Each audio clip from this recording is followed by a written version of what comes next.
This can be awesome. Good morning, good afternoon, good whatever time you're listening. This is Coach Jake DeRoche, and this is the Outtouch Podcast, episode 2, with Coach Jason Cochran of Machine Aquatics. Just want to say thank you, everyone, for listening. Again, I hope you're learning something, and if you think you learned something, go ahead and feel free to share with another coach that you know. And we're just trying to talk swimming today, learn a bit about things, and I'm going to ask Jason to review one of the workouts I did this past month with some of my kids. So, Jason, go ahead and introduce yourself, because you've got a couple different coaching roles right now, and love to hear a little bit about each of them. Awesome. Well, first off, Jake, thanks for having me. Definitely excited to be a part of this. So I am currently with Machine Aquatics in Northern Virginia. I moved here I think it's been 7 years now. Yeah, summer of 2016 was my first year here in Northern Virginia. And with Machine, I'm pretty much working with our national team athletes, our national prep, so trying to get kids to that sectional and above level with national prep. How And old are then those kids? So those kids are mainly in that 13 and over range. Typically ends up being more like 14 to 16, ideally. Okay. A lot of them we're trying to, if we can get them on that faster track to national team, we're really trying to identify those top 13, 14s and get them into those levels. Definitely. But one of the cool things I did this year was I kind of got back to my grassroots, and one of the things I consider like my bread and butter in coaching, which was getting in with our high performance age group. So we have several sites across Northern Virginia, Loudoun County, and in Maryland. And in the afternoons, I'm working at our Tuckahoe location, and I coach our high performance silver and orange groups. So those are kids. This past year, our youngest were like 9 turning 10, and then a lot of those like 11, 12s, or some 12s turning 13, that really are on that track to ideally compete at whether it's our PBS age group champs. We take our top end ones down to NCSA age groups, but really just trying to identify those kids and get them kind of on a little bit faster track towards becoming higher level senior swimmers. So it's been kind of fun getting back to that. Really enjoy just kind of coaching and teaching those kids. So that's kind of where I'm at on the club side. And then right now, I am a summer league coach as well. So I've been doing that for years. And you're a summer league coach in the Northern Virginia Swim League, which is what do you think is something people don't know about the Northern Virginia Swim League, Jason, in terms of why it's special? It's huge. I mean, so for me, growing up, how many divisions are there now? So we have 17 divisions. Each division has 6 teams. And so when I first started, 100 teams. Yeah, it's massive. I mean, it was like nothing I had ever seen before with summer swim. And I grew up in northern New Jersey and swam in a 1 division summer league. So you can only imagine what this is compared to what I was used to. It was, you swam your dual meets, you swam your championship meet, you were done. Here it's massive. And fortunately, I am now just an assistant coach in summer league. My responsibilities with Machine have gotten a lot more involved, so I love being able to stay connected to that. That's great. It's a great feeder for our program as well. So summer league swimming was the only time I ever got to wear a full bodysuit. Right before they were banned, because I had stopped club swimming. So in high school, I just wore like the leg skin that I had. But then in my last summer league year, one of our teammates, a friend of mine, he got back from Duke with a blue 70 that was like 2 sizes too big for me or something. But I wore it anyway. And that was like the fastest swimming I had ever done. I was too old to no starting blocks, short course meters, just the times are not comparable to like anything else. And certainly you guys just had the All-Star Relay Carnival, right? Yeah, so they just had All-Star Relays. Now we're heading in this weekend. We have our divisionals. So that'll be the individual meet that kind of determines who goes on to qualify for the overall All-Star meet, which is next week. Um, Okay. it's kind of funny, like I really put things into perspective with summer league because when I started in NBSL, right when I moved here, I coached in Division 2, then I coached for a year in Division 1, and It's it was different crazy. I there mean, too. it was different, it was fast, it was, I in think, my opinion, at times it was a little too serious for summer swim. oh yeah, Um, I there will be think people that agree or disagree with that. the team that I grew up on, the Fairfax Frogs, I think we were like Division 3, the highest when I was coaching. Um, and that got people a little crazy. We weren't very big too either. We were always right around 100 kids on the team. Um, That's about what I've and got now. yeah, what And division are so you in? that's Great Falls? so Great Falls, we're in Division 10. It's a really great Okay. environment. Yeah. And it actually is like what kept me involved in summer swim was having an opportunity to go there, be an assistant coach. They're very flexible with the schedule and they understand that I have a full-time role with a high level club. That's great. They're happy to have me as part of the program. But they know that machine comes first. And so it's a really good opportunity for me to just go in and have fun with it. Yeah, Um, that's a great team because again, for those of you who don't know about the NBSL, I mean Division 9 or 10, like you have kids competing for spots at these A meets. Everyone who's listening, only the top 3 swimmers in any event can swim, and the Saturday morning meets.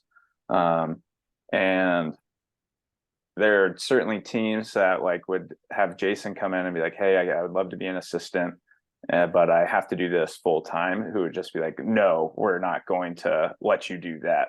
Our team comes first." Um, and and that's interesting about the NBSL. I mean, it's like as competitive or more competitive than high school swimming in certain ways. I, and I think it's crazy too, just this whole area. I mean, you have the NBSL, you have um, there's so many leagues. Like you have a country club league, you have the Montgomery County League up in Maryland, you have a Reston League. Like there's so many summer league Yes. programs that it's why, for as small as Potomac Valley swimming is geographically, there's so many kids involved. And I mean, every neighborhood has a town pool or a neighborhood pool. So these kids grow up swimming and they're introduced to the sport. And so Yes. for clubs like mine, like Machine, and for all Certainly the, that has something to do with just the DC yeah, area swimming developmental kind of sauce or secrets. I don't think it's a secret. Like, hey, there's a million different kids who grew up swimming. Um, I mean, you take like, I mean, just even on my high school swim team that I grew up with, like, there are kids who made the team only ever having done summer league swimming. Um, right. and swimming on relays. They're just really good athletes and they knew how to swim and a lot of times played other sports instead year round. But in the summertime, people would race. Um, that's yeah, we don't have any of that in Las Vegas. There's Yeah, I a was just going to ask you, like, what is it like out there? very small developmental summer league. More of like not learn to swim, but a gap into swimming. And like So how do you bridge that gap on out our there? team, most kids come into our team and the teams in the Las Vegas area probably around 10 to 12 years old. Okay. So like there's not a lot of entry from learn to swim to hey being able to swim all 4 strokes here, which So kind of how have you found that, like, with your team, as far as like with like not having as many on the 8 and under side? Like, do you feel that it's a little bit more of a catch up game with those 10 and unders, or do you so feel like, we have a really strong what we call a stroke school developmental program where kids compete in inter squad meets once a month before attending, an local invite meet with 500 kids at it, say 400 kids. Um, and that's got a strong curriculum behind it. So that's kind of how we do that before they're ready to go into more than 2 days a week type of swimming environment. awesome? Yeah. So it's just different. I mean, just the great thing about summer league with little kids is like a little kid can go from not swimming, like not only being able to swim freestyle to being able to swim 100 IM at the end of the summer, like an 8-year-old. And I've always thought that's why, hey, the DC area gets such strong club swimming at the senior level is because we have kids who've been doing it their whole lives, at least And I in think some shape or form. I think the cool thing about it too is there's such a strong presence of club coaches in summer swim that the programs are going to be successful. You're going to get Yeah. quality coaching. You get a quality head coach in place or a quality assistant coach in place, and they do a really good job of then in turn we're mentoring those high school age coaches and those younger coaches and getting them on a better plan, which also leads to them becoming more successful swimmers because they're learning not only how Yeah. to be a stronger swimmer, but as a coach, they're working with those younger kids. And it's been kind of 100 fun seeing 100%. them I learn a started little bit more coaching about the sport. as a junior coach, or I don't know, something that was called something like that, Yep. when I was 14. Like that certainly helped me as a swimmer. That was how I started coaching. What it was in those summer leagues. And I think, like you said, like high school age athletes teaching kids how to do the sport that they're involved in is a really big part of that development as a swimmer in terms of, hey, now I'm responsible for someone else getting better. And I can only think that would help our swimmers if they had to teach kids how to do a crossover turn. They would get a lot better at that crossover turn as well. Yeah, and I look at it as like it's kind of how I got really into the sport and into coaching was because when I was younger and in high school, I mean, I was lifeguarding, I was teaching lessons, and working and swimming with my summer team. But it was where I really started to become interested in that coaching side, and then kind of using that as a tool to not only learn how I was like, if I need to be able to teach this kid how to move their arms a certain way or get their legs and their arms connected, it taught me a little bit more about, wait a minute, okay, maybe I've been looking at this wrong and let me try this a little different when I'm in the water. Yeah. And it kind of made me just kind of fall in love with the sport more. So it's been kind of a cool journey to look back on as like where you kind of start and then where you get to in this sport and in this coaching field. Yeah. That's incredible. That's something I miss about coaching is summer league swimming. Nothing, nothing quite like it. Even in college swimming's pretty close, I think, in terms of the environment and just enthusiasm of a college dual meet or championship. But summer league swimming, you got 8-year-olds and 18-year-olds all on the same team, which that doesn't happen many places. Fun fact to everyone, Jason's summer league team, Great Falls, was a summer league team of world record holder Kate Ziegler. And like she was a world record holder in the distance freestyle. And she was also really, really good in this NBSL summer league swimming the 50 freestyle. So that's something I remember. I was like, oh wow, she's really fast. Yeah, Like I'm pretty sure actually her name's fast still on that record board. on the record board somewhere, probably. I think she's pretty safe. Yeah, so just special We've got swimmer there. another swimmer who's kind of all over our record board who's now swimming out at Ohio State. So that's Who's kind of that? it's kind of this girl Paige Hall. Okay. So she's at Ohio State, swam at summer nationals, and is kind of been doing really well. But she's kind of that. It's always funny. You kind of look at like who is that swimmer for these younger kids that's their role model, and she kind of Yes. was that one for a lot of our kids that are now those 11 and 12, 13, Okay. 14 year olds on our team because she was with them when they were 8 and unders and 9 Yes. tens, and now she's off and she's not able to coach as much because she's staying in training. But it's just like that's another cool part of our dynamic that we have is these kids become those names that they look for. So now it's Yeah. like it's kind of cool That to have that. person went and swam in college. I can go and Yeah. swim in college. You Yeah. know. Yeah, that's definitely huge. And something a lot of places simply don't have Yeah. terms of that with summer league swimming. So Jason, I think we met in person in like 2018 or 2019, definitely. I think 2018. Because I thought I visited you a couple years before COVID happened. Yeah. And for those of you who aren't familiar with Machine Aquatics, um, they're I don't know sizes of teams in different geographic areas of the country, but like how they compare. But they're a fairly large team. Jason already mentioned a multi-site program out of the DC area, primarily located in Virginia. Most of your spots are, but you have several Maryland locations too, and compete in the Potomac Valley Swimming LSC. Um, I I always have enjoyed going to visit Jason and Machines practices as a coach these past several years. The kids work really hard. They do things differently than how I coach, and different than what my kids do. And I always feel like I walk away learning something. So, Jason, can you kind of just talk about and introduce Machine Aquatics to everyone here, and say, like, what is one or two things that you all feel you do differently and feel you do well? So like you were saying, Jake, we are definitely a large team. Actually, our team got bigger this past year. There used to be a team in Potomac Valley as well that was known as snow swimming. Their owner sold to us this year, and we merged. So we picked up 3 more sites in Loudoun County, Virginia. So we're now a 10-site team with about 1,300 swimmers. So we're Wow. definitely getting up there as one of Okay. the larger clubs.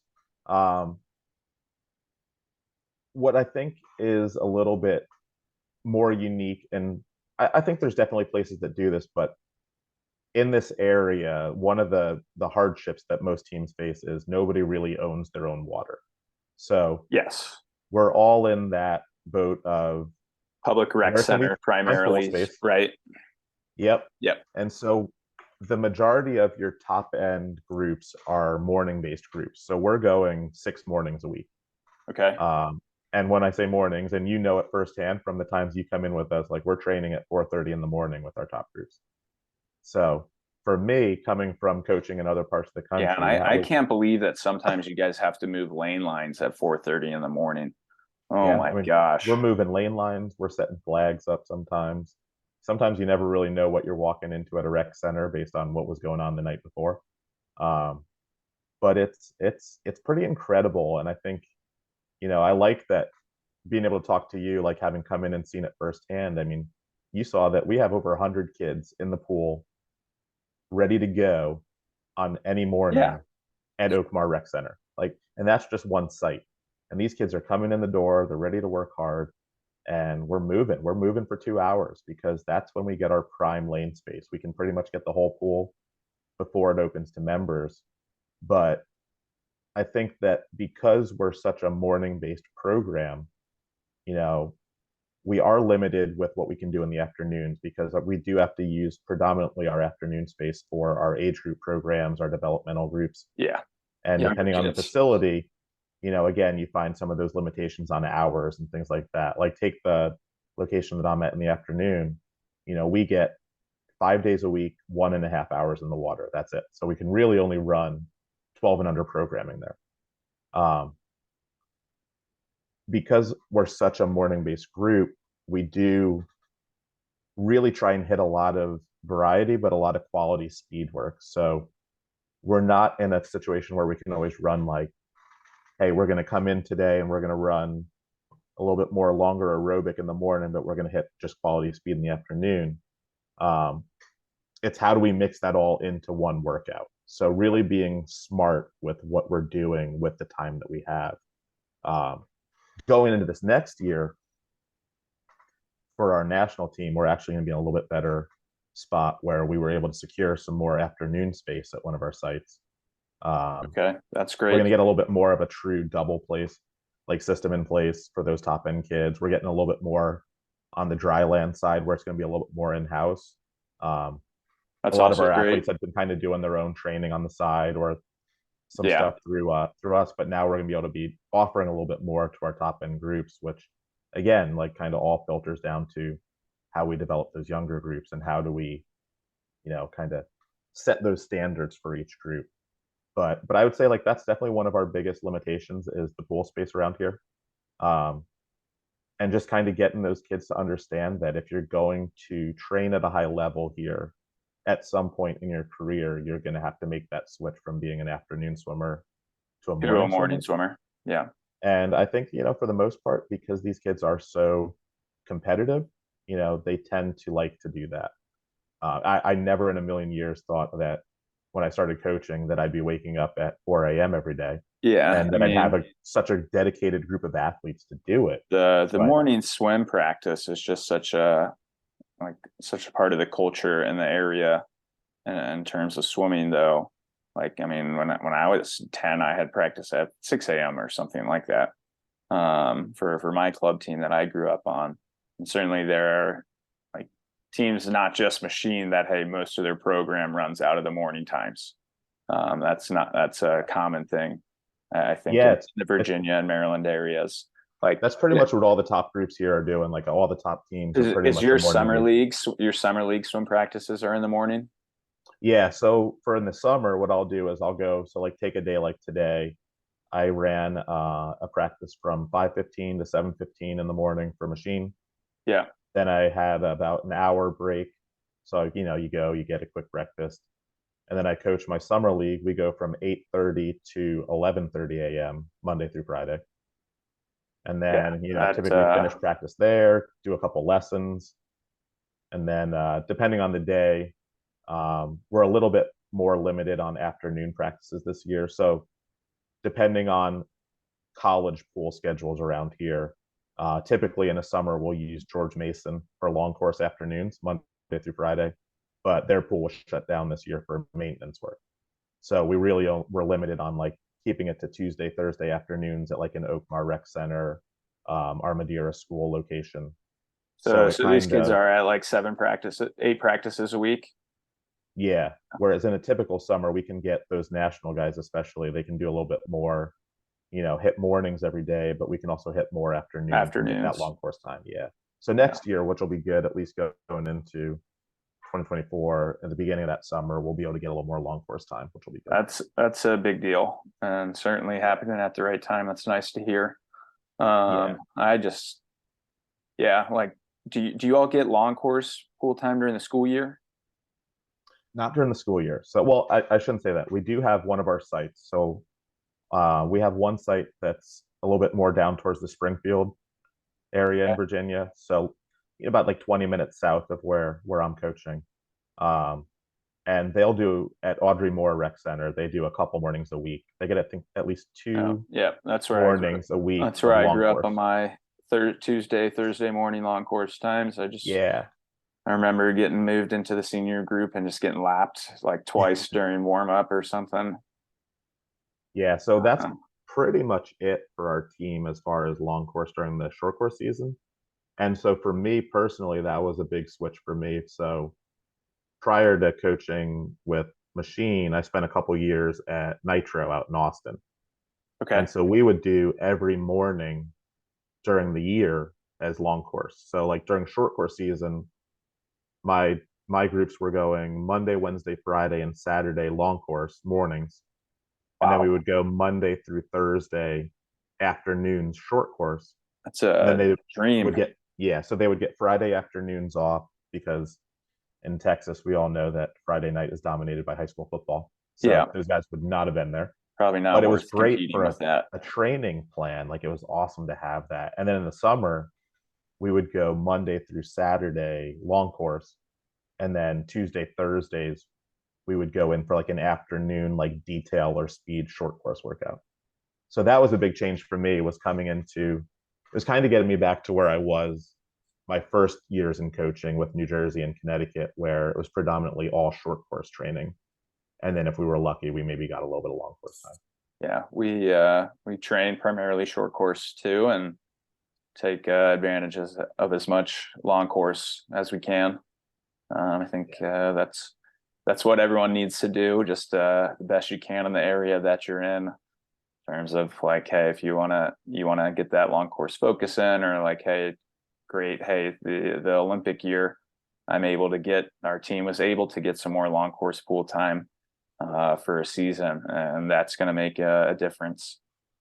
Little things like that, I think is just, and every area is going to be different. Like it's so different in the Northern Virginia area where there's dozens of teams trying to train out of the same facility. Um, That was or something that was new to me also. So when I came here, like realizing, wait a minute, so we're practicing in these Nitro's lanes. facility is private, right? Yeah, we Yeah. we owned our own facilities, so that was we had control of the water. We could really do whatever we wanted. Whereas here, it's like it was such a change from me coming in and being like, so we're in these lanes, but right over next to us is Is another team another team. practicing. So like Yeah. it gets kind of interesting at times because it's like, well, if you're not happy, it's pretty easy to be like, well, I can stay at the same facility Yeah, I wouldn't have to and I change can my go routine, but I can go like to I another just go, team. yeah. So it was definitely a new dynamic for me. It was something I hadn't really seen. Like I was always in areas where there were a lot of teams, but never where you were sharing Sharing water a time. facility at the exact same time with a similar level group. So that Yeah. definitely changes how you, in my opinion, it changes how you coach. It changes how you approach each day, and you want to make sure that you're on your A game. Like you're not just going in there and being lazy how you coach, or you really have to coach to earn these kids respect and to You make them ever want to just swim for like you. call the same practices as another coach there from a different team just to mess with them and like see if your kids swim faster than theirs? No, but it's fun. It is funny. Like there are times where you see like they're going off the block and we're going off the block at the same time. I'm like, all right, guys, come on, let's make sure we're going fast today. Yeah, But that's it definitely it's a different dynamic. that's unique. That was like, I mean, Um, in high school swimming, I think in most places, like team A has lanes 1 through 4 and team yeah, B has 5 through 8, and you're just like, oh, there's that team I'm swimming next yeah, weekend, or there's the team we just lost to. Things like that happen. So that's definitely interesting. That happens here in Las Vegas sometimes, but for the most part, each team kind of has their own primary facility, and there are some facilities that are shared between teams. yeah. But We're lucky we're very small. Like we're at there's some of our. 6 teams in Las Vegas. Oh wow. Okay, so Yeah, yeah, so that's definitely nice for you guys. Yeah, yeah. we're lucky. We're at some of our pools. We have pretty much like exclusive use of them where like we don't have any other teams. So like my afternoon practices, it's just machine. At our Madeira location, we're pretty much the only team in there using the pool on the days we're there. I know in the past that one another team has used it a little bit when we're not there, but we pretty much get like prime time at a lot of those locations. It's really just those rec center pools where it's like out in Loudoun County with some of the former snow sites that we picked up. You got Those are at rec centers. yeah, Yeah, so you got machine on one side of the pool, you got end cap on the other side of the pool, so they're all practicing at the same time. So it definitely gets competitive. But like I said, I think in a way it's a good thing for all of us because as coaches, it makes you yeah. stay We on can't top of be what you're doing. complaining about competition happening. Yeah, Um, yeah. That's so you coach that national development level. How old are those kids, Jason? Youngest I'll ever get in that group would be in that like 13 range. Typically, I get a lot of 14, 15 year olds. Okay. And predominantly, what we're looking for with those kids is as a 13-year-old, were you swimming at not only the age group level, but like age group champs, but were you at NCSA age group level? Are you pushing close to those like whether it's junior, senior champs times, or are you getting close to those sectional times? Yeah. Um, but you got to at least be at our LSC championship level to get into that group These are probably like because triple A times by age group or something, yeah. maybe quad A. So like it's definitely a competitive group to get into because predominantly what I'm looking to do with those kids is how do I take you from being NCSA age group or LSC championship level swimmer to working towards at least a sectional to NCSA cut. So ideally, we want to have that NCSA kind of as our standard for our national team. Yeah, that's your team travel primary Yeah. trip. So it's You'll like, do how do we well get there as a those team every kids year. is prepared? So it's really just introducing them to a little bit more volume, higher. I guess I would say a little bit more aerobic yardage in those sets. how are we getting them a little bit more race pace work? Yeah. So just really kind of identifying those kids that are ready to take that next step. And then who's also the one who is like that outlier that, like, if they get that extra push, can we get them to that level? And it's something that Dan Jacobs. So for if you guys aren't aware, Dan Jacobs, who's our head coach of Machine, for anyone listening, he runs our national team at Machine, and I'm lucky to work with him. I get to share the pool deck with him pretty much every morning. Him and I kind of work hand in hand with that national prep level, but it's something where we're always trying to raise the bar. And so my mission is to consistently give him a strong group of national level swimmers. Yeah. And then the goal is to take those kids to go and swim in Division 1. While they're with us, can we get them to like a summer juniors, winter juniors, things like Yeah, that? I But it's really just kind of like how you exposing them talk to it. about like just getting the kids ready for that next group and trying to get as many kids as you can there. Um, what's is this like the only, you guys have a lot of sites. Or is your site kind of the only national development and national site, or are there others at different sites too? How does that work, especially when you acquired a new team into Yeah. your program? So it's definitely an interesting dynamic here where we kind of have a little bit of a system where we have some sites that are purely age group and developmental. We have Yeah, some sites that can really offer everything up to a national prep. So we have several sites that really run through that the national prep age group level. pipeline. Yeah, So ideally, it's identifying kids from certain sites when you get to a certain level. Um, some geographically, it might be better for them to go and swim at Oakmar with Dan. Some geographically, now that we have the Loudon sites, might go more to like our Claude Moore site and swim there with our coach Suzanne. Um, in the Springfield area, our Audrey Moore, like Coach Linan and Aaron and Meg down there have a very strong system in place. But what we are finding is like at each site, like at Tuckahoe, we've got most levels of kids at our program now. We have a okay. morning group that can have kids that are getting up to those sectional, and in the past we've had kids that make NCSAs. So I feel like as a team we're starting to develop more out of each site, but it's kind of looking at how do we make sure kids are going in the right direction and getting to the group that they need to be in. Yeah, So it definitely, like, a lot of it is geographical, and if you move from one site to another, are you still going to be able to maintain your attendance and your work ethic? attendance. Yeah, Or is that going to be a struggle for you to get to those practices? So we have to really take a lot of different yeah. things Because I mean, into for those who don't consideration. know the DC area, even if some of these locations might only be like 6 miles apart on a map, they could be 20 to 30-minute drive apart in the I, afternoons, I will especially. always joke that I learned the hard way. My first year with Machine, I was working mornings at Oakmar. I was working afternoons at our Madeira site, which is out in McLean, Virginia. And I hadn't been there long enough to learn the back roads yet. Yeah, to drive through a neighborhood and still get there. And so I made the mistake of, well, the last few days it's been fine. So let me get on to 66 to 495. So part of our highway system here. And to go what normally would take me about 15 minutes, I was on the phone to every coach possible saying, hey, I'm not going to make it. Please cover my practice. Like, I sat in that Yeah, 495 was a movement, and I that's sat in traffic for an hour and a half to go 3 miles. I remember like driving home from swim meets after finals in Maryland, and sometimes it would take like 4 hours. Yeah. Like what for traffic jam, traffic accident happened, close the highway down for 2 hours. Yeah, you just don't know. So, like, I remember the next day I was like, okay, I'm putting it in on Google Maps. I'm like, how do I get there? And the only thing I put on there was no highways. Yeah, And I learned the back roads, and ever since, it's been fine. But there's nothing worse than that feeling of I need to be at the pool and there's nothing I can do.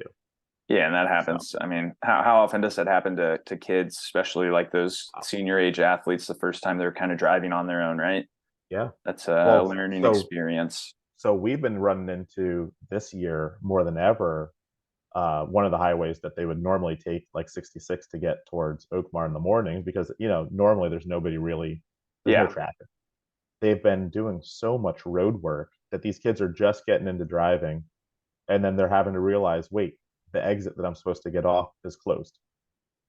So then they're getting rerouted, and the problem is like they're not always really, there's no notification or like signs really saying that that exit's going to be closed until you come upon the exit, and you can't go on it that day. But the day before, it was totally fine. So like there have been a lot of kids coming in late saying, "Hey, I don't know what happened today, but I could not get off the exit." I'm like, "Hey, I get it. I drive yeah. it the same, you know." So That's it's definitely it. And I mean, shoot, for these younger guys, like they're high school age kids, and that's what they're running into at 4 in the morning. It's like, I get the coach. I didn't know I needed gas the first like month, once or two times from every kid after they get their driver's license. And yeah, it's like I get it, but like, yeah, yes, you did know you needed gas. You just forgot about it. Like, you're exactly. okay. Um, cool. Well, Jason, what's something you've been learning this year working with younger kids, a little bit younger kids again, this kind of entry level to senior swimming, as opposed to those 16, 17, 18-year olds primarily? So I think it's kind of gotten me back into just learning how to not only like write those workouts and design a plan for those younger kids, but also like what kind of phrases and words or how do I connect things to make sense for some of those kids? Because I think that's something I've been realizing more and more over the years is with the younger kids, especially, and whether it's, those 9, 10s or even some of those 12, 13-year olds, is they're all so different with how they take in information and learn things these days that you have your ones who are purely they need to see it, you know. So I've been doing a lot more showing videos of different technique and things to a lot of the kids. It's And great. then there's other kids like if you just kind of phrase it the right way or you tell them like the other day I was working with one of my kids on butterfly and trying to get them ready for our 12 and under champs meet that we just had last weekend. And they weren't really getting enough power on what I can like. I don't feel like they were getting enough power on their downward kick of their fly kick. So like they were real good getting the feet elevated just above the surface, and then on the press down, like they were just kind of Yeah. stopping short, right? So I'm like, when you kick down, do you feel the pressure of the water? Like, are you pushing through it? And they were like, I don't feel that. I'm like, okay. I'm like, well, on your next 25, I want you to feel yourself pushing down, feel the pressure, but can you push through it and feel your foot kind of go through? And then they were like, wait, okay, that makes sense. So it's like kind of finding those little things to play around with each kid to get them to feel what you want them to feel as far as like their stroke or their technique. Yeah, because Um, I mean, something that I noticed, I coach a similar age of kids, eighth, ninth, 10th graders, is especially at this age, for those of you who don't work with kids this age, their bodies are so different from one another and so different from like one year to the next and in many cases of kids that like, or Jason's talking about like a kid saying, I can't feel it. That kid could have been feeling the water great 2 weeks before that, and now those little details are coming out in their strokes that are um, hard to notice and sometimes hard to work with, where kids just saying it doesn't feel right. How do you deal with that, Jason, in terms of like you're still developing these strokes, but all these like each kid's stroke is changing automatically over time at this time. How do you think about that? it's definitely made me really evaluate things a lot more on like a day to day and week to week cycle, especially with those kids. I mean, the growth that you see for some of these kids over the course of September through where we Yeah, are now. I mean, you got kids who grew like 6 inches. And it's like they go right back to baby giraffe phase. It's like, how do I use my limbs? I don't know how to work. I don't know how to move. And so what I've really gotten into is just really staying on that technique side a little bit more and just really getting them to feel the water. So introducing a little bit more sculling, um, using some paddles at times, putting fins on if I feel like that's going to help them feel a little bit more. Um, Anything I can do to get them floating and just finding body line positions. So I found myself going a lot more into those kind of things, whether it's in a warm up or on like maybe one day a week, is just getting them a little bit more to, I guess, for lack of better terms, like play in the water, but learn how to feel different Yeah, things in the water. So it's like just taking that 15 minutes or so each day to be like, hey, you know what? I want you to feel this and I want you to try different things to feel this. So maybe that's you, also what you're talking about there is something that's also great about like summer league swimming in that Northern Virginia area, because it is so like I think a lot of coaches learn how to coach summer league swimming through that kind of technique first, feel for water, swim underwater, swim over water, play around with it type of philosophy where kids are getting really dialed into their strokes at a yeah. young age, or like, hey, just tuning in every day and then swimming really fast stuff. Um, Yeah, I mean, especially like a breaststroke, right? Like there's so many, I mean, yes. whether it's an 8 and under heat of 25 breaststroke or the top heat of Olympic trials earning a spot on the team, there's 8 different breaststrokes swimming in that pool. Yeah. Like it's what's unique to the individual. But what I found a lot of is like when you take them completely underwater and you make them have to swim it underwater at any age, they start to learn how to move water and to push forward and to squeeze their kick and things like that to find your line. They realize how much putting their Yeah. head in a different spot I've changes been doing things. a lot of one over water, one underwater breaststroke swimming. Yeah.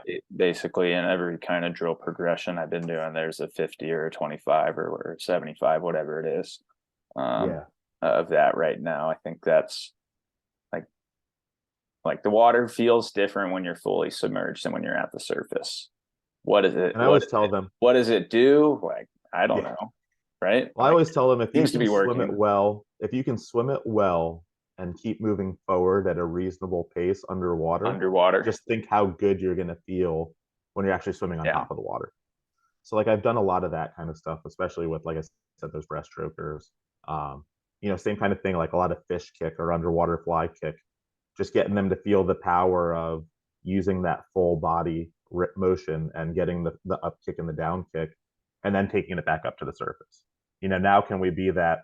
I always use can you be the stone skipping across the pond? Can you feel like you're staying on top and keep yourself moving forward rather than that stop and go, or rather than sinking your body? So like finding different ways for them to feel that with a Yeah, little bit of resistance and then getting them up on top where they actually feel fast and feel good.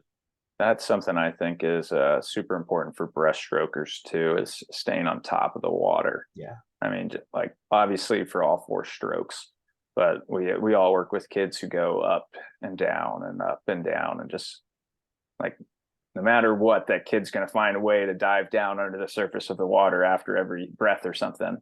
Where, hey, really, like you don't want to be that kid doesn't need to go down. They need to just let themselves relax a little bit and float Exactly. rather than fight that flotation. So I definitely agree with you there. I mean, you see it in freestyle too. There's a Yeah. reason why 50 freestyler men can go 21 seconds in the 50 free. It's because they're on top of that water like a speedboat. Yeah. Um, that's a good point. And I mean, certainly in freestyle, you need the legs to be able to do that. And I've seen your kids kick before, and you guys do all kinds of fast kicking and dolphin kick and free kick in their prime stroke. Um, how do you like? I mean, what's different, I guess, about your group than Coach Dan's group, or not just hey, Coach Dan's group is having more practices, but what's like the structural difference between I there? think I would say one of the big things that I've noticed is because of a lot of the things like the sculling and the feel of the water and things like that, especially that Dan likes to do. he definitely will hit a little bit more in his week of pulling and power and paddles and stuff like that Yeah. and bands. So I feel like one of my big responsibilities with those developing kids is I need to get them to develop not only the core stability but also the legs before they get to that group, so that they're going to develop more power, but if they don't know how to kick and they don't know how to keep their body in line before they get to that group, they're going to be totally lost. So I Yeah. think that's definitely just like from a fundamental of how we approach things. I think I'm definitely more leg based in my practices, whereas we'll hold out on some of the power when they're younger and we'll focus on that technique, that core and the legs, so that when they do get a little bit older, a little bit bigger and stronger, they're getting a little bit more of that power and working a little bit more of that front end and like sprint speed up in Dan's group. I think it's why I tend to shift a little bit more towards that like 200 stroke based IM and working a little bit more towards that distance freestyle in my group, is Yeah. kind of giving them that base so that they're ready for whatever's coming next. That's great. Um, yeah, I think that's a really good way to describe how you guys do things there. Um, certainly, I think the way you guys do warm up with your kids is really unique, and that you like, even if all your kids did was like do your warm up set every day, they'd probably still get a little bit faster. Like they do a little bit of everything. You guys talk about feel for water and sculling every day. That's something that I do not do, and I even like tried to do it consistently with my like sprinter oriented kids, older kids this year, and I couldn't figure it out. Couldn't figure out how to do it every day. So something certainly unique there going Yeah, on. and that's something I really learned from Dan. Like I had never done as much of that until I got to machine, and I really saw in my first year there like how much of that he incorporated into his warm-ups, and then how fast those guys would go during the main Yes. set. And Yeah. I was like, okay, this makes sense to me. And that was like such a big eye opener and a great tool And for me like to you learn. all use sculling as a way to open up some fast swimming, skull into 6 hand hits fast, and Yeah. 25 skull recovery. That's like still not really recovery, because if you're sculling right, it's pretty hard no matter how good Yeah. you are at it. Uh, And so that's something now that I'm taking down to, now that I'm working with that high performance age group, is I'm introducing it to those kids younger, at a younger and an earlier age, so that hopefully by the time those kids are turning 13, they're in a better place and they're more prepared for what's coming next. So I feel like that's been kind of a cool way for me to kind of bridge that gap a little bit more between our age group and our national prep, national levels.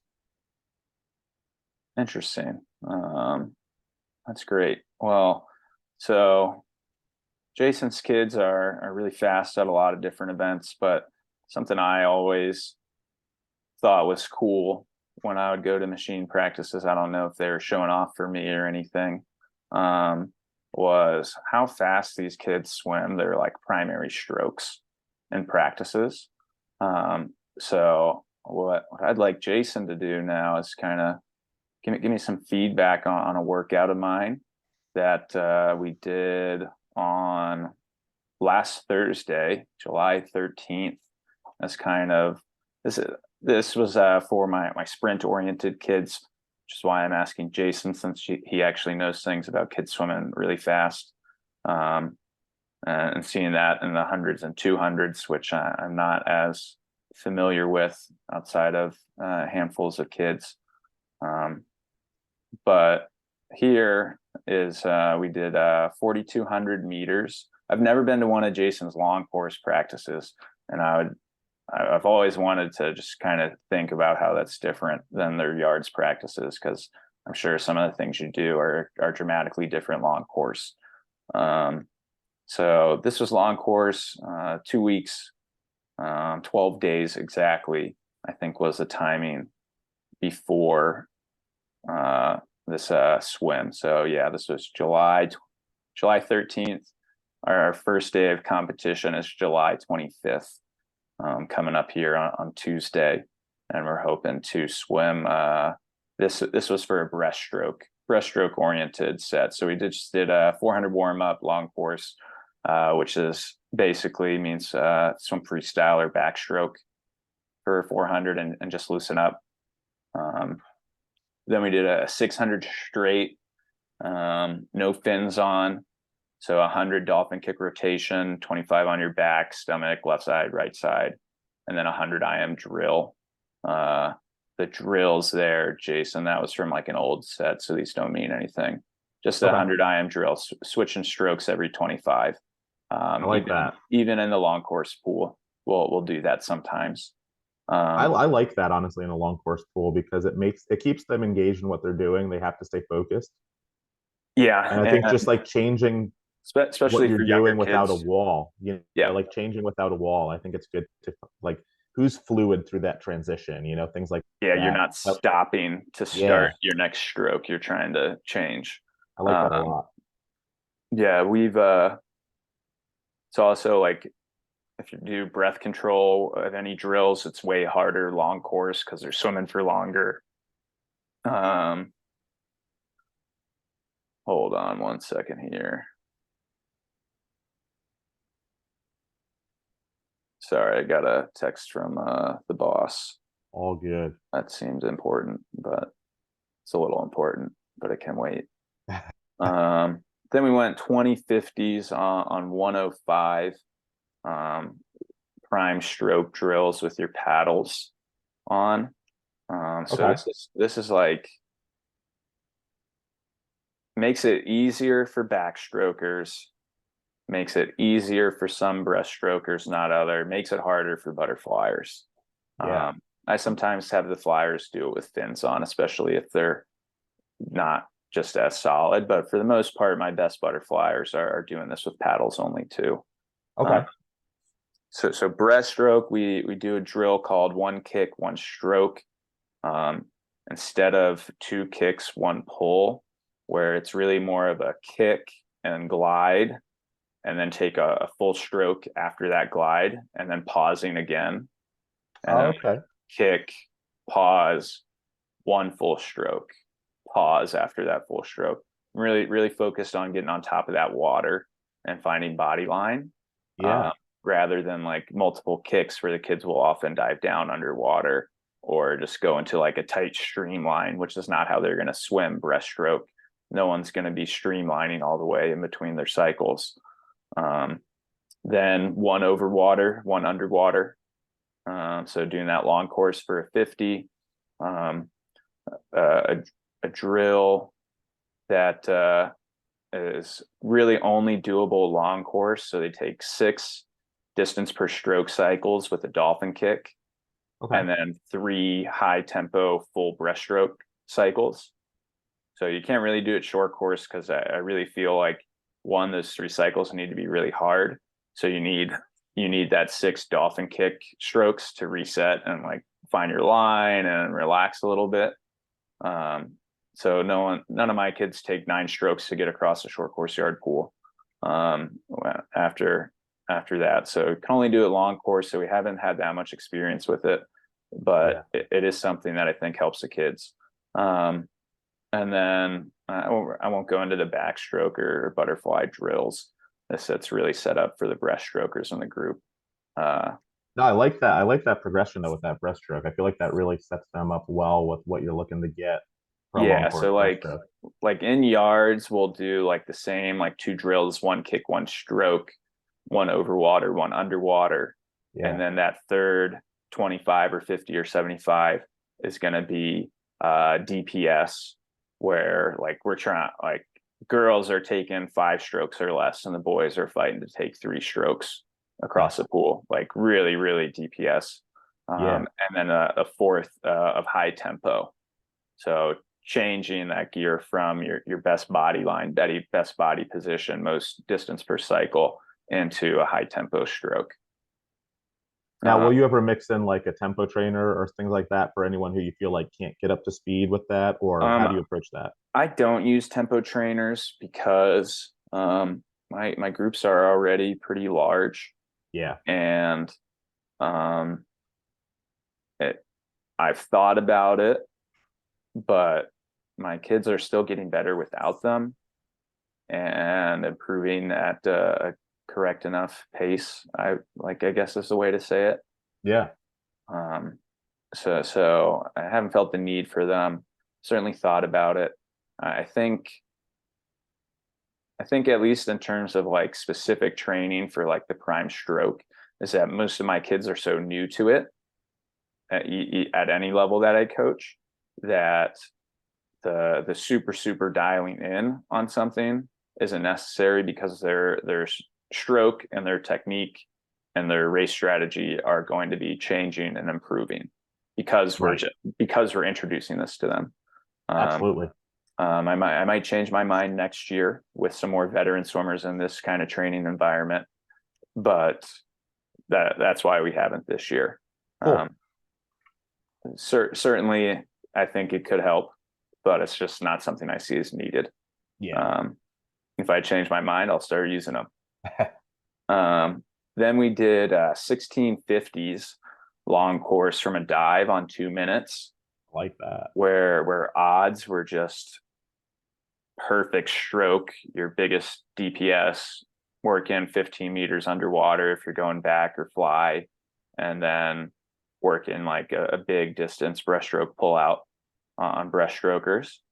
And then on evens, we went fast, and it was just head-to-head racing with either heats of 2 people side by side or 3 people, 3 wide, going down the long course pool. So this is actually pretty fun to see happen. I think that's so crucial for them, is like to have those opportunities in practice, especially when you get the long course water, just to get them up and competitive. I think it's such a great dynamic to be able to do that. So I think that's just the way that's set up. I really like the way that's set up. Like this is for like my older group of kids, 17, 18 years old, the older sprinters. And then like what do we do? I mean, with the younger kids, I do more broken swims, the 200 or 500 freestyle, or 400 IM, 200 IM, 200 prime, 200 a stroke, to get them into this type of situation. But certainly we had some really good times. I mean, I think we had 2 boys go 31, 2 of the breaststrokers go 31s on different 50s. So it's pretty good long course, I think. But I think this set is actually a sneaky way, like that 50 easy, like going DPS isn't like recovery. No. Like they're not swimming like easy freestyle. So it's still, even though we're not going 1650 straight up on 2 minutes, it's still like a pretty hard effort because you're going in from the block. So you're kind of jacked up from that. You're learning to control your body and control your pace, or like breaststrokers, not taking many strokes. They're holding their breath for a long period of time in between cycles. Same with the butterflyers, usually not breathing every stroke. Backstrokers, cheaters, just taking a breath whenever they want to, obviously. Absolutely. But that was kind of the main piece of work. I don't like saying main set because I think everything's the main set. And usually we do more than 1 or 2 hard things a day. So we then went into fins and snorkels, working on freestyle. So we do 650s, 4 drill, 2 DPS, where the drills were a triple tap freestyle drill. I call it 3 tap. I don't know how to explain it without showing a video of it. Position 11 catch up strokes. So just finding your arms in their natural position above their shoulders, and then 250s DPS, into taking your snorkel off. So first 650s really just like that feel for water, our version of it. Feel for water. Then a 50 without the snorkel, adding your race breathing pattern. Okay. So I'm working with kids in the 100 and 200 freestyle, doing a 2-4 breathing pattern. I like that pattern as well. 2 strokes to one side and then taking 4 strokes before breathing again to the same side on that 4th stroke. And it's probably not good for every kid. But I think for the ones who are just way more powerful with their head down, the sacrifice of oxygen is probably worth it over just breathing every stroke. I agree And with that. certainly I if definitely agree with that. sometimes the kids that use this, hey, they're taking 3 breaths in a row instead of 2 at the middle of the end of that race. All right, whatever. It's still better than 2 count breathing Yeah. for those swimmers. Some swimmers are going to be better 2 count. And on that 50, it was build. So really focusing on the fins now, getting your kick going and setting your body up in a higher water position.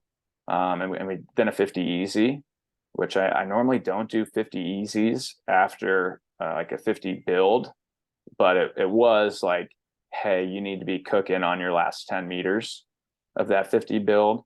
And we had already swam all those 50s prime earlier. So wanted to rest them a little bit. And then we hopped on the blocks, took all the gear off, and went a 50 kind of race rehearsal with your 100 stroke. So like diving in and right away going to that 2-4 breathing pattern. Nice. Yeah.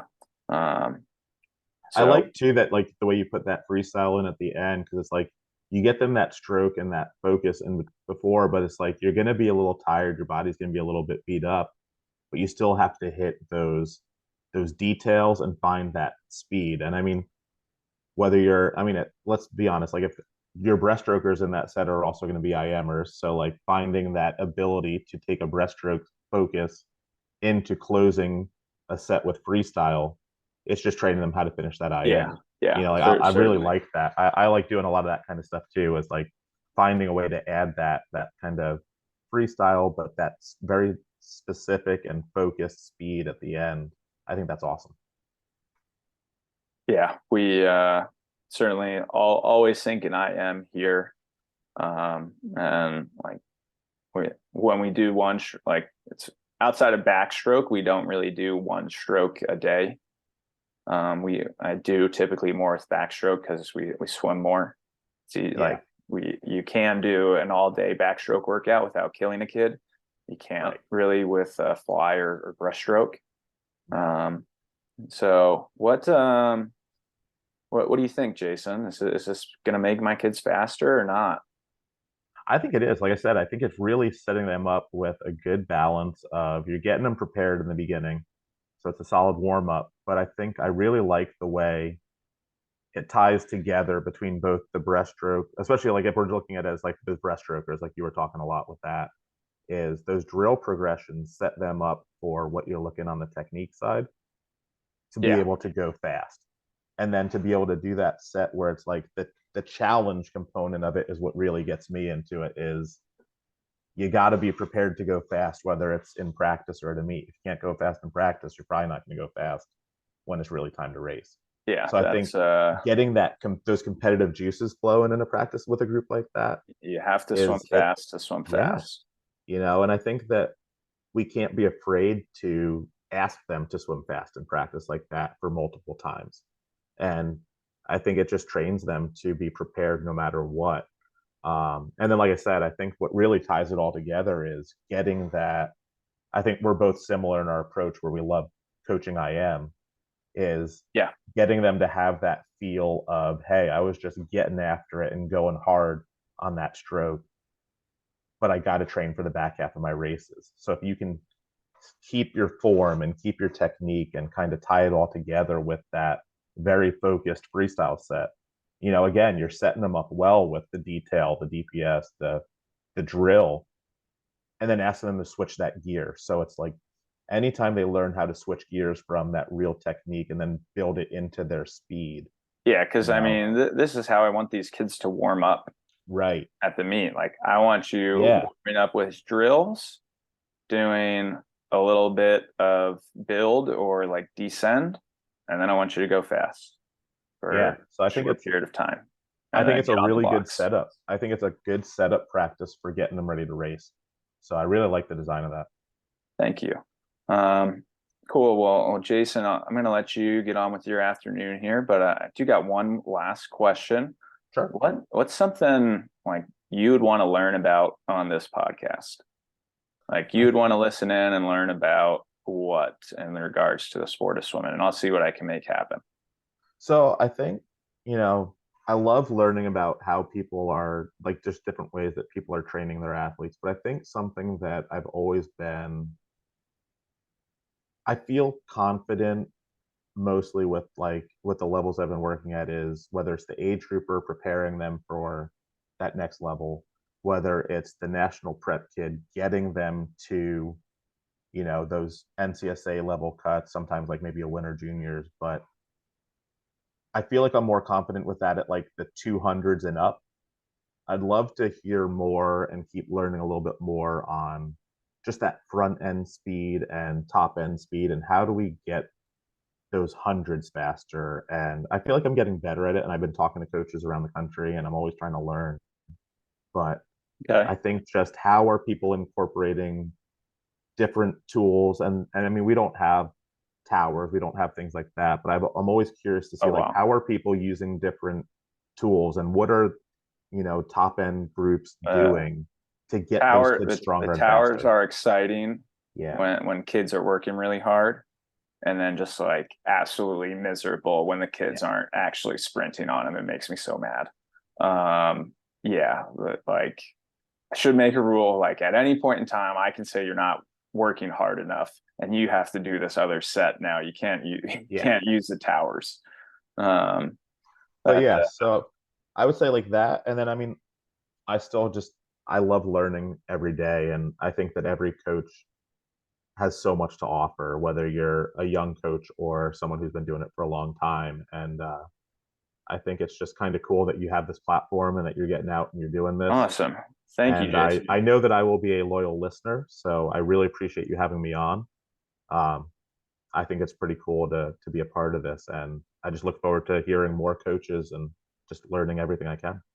Absolutely. Again, coaches, hey, something I forgot to say actually was when we were talking about that workout, it is in the description of the stream. The workout's written out in the description of the stream. Um, and thank you again, Jason. I hope, as Jason said, and I said at the beginning, I hope you all learned something. And if you did, go ahead and share it with someone who could learn something too. Awesome. Thank you, Jason. I'll talk to Hey, you thank next you, time. Jake. Okay. We'll talk to you soon. Cheers.